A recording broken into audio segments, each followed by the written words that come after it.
Оваа улица што ја гледате беше асфалтирана пред само неколку месеци, но е отворена од страна на општинското претпријатие Шара, откако имаше оштетување на водоводната мрежа.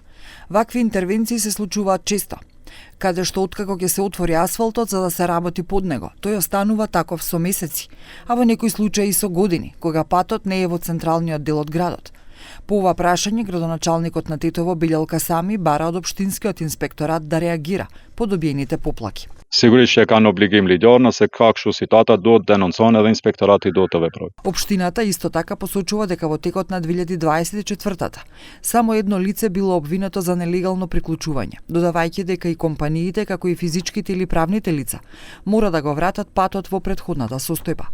Për çdo prerje të asfaltit apo ndërhyrje të cilat bëhen në hapësirat publike, fillimisht duhet të ketë leje, si personat fizik ashtu edhe personat juridik. Në bazë të informatave të cilat i kemi, vitin e kaluar është dënuar një person fizik për kyçje ilegale në rrjetin e ujësjellësit. Dhe ndaj tij janë marrë masat. Ndërhyrjet të cilat i bën ndërmarrja Shari e ujësjellësit është obliguar që menjëherë domethënë ta kthejë në gjendjen e mëparshme ashtu siç ka qenë.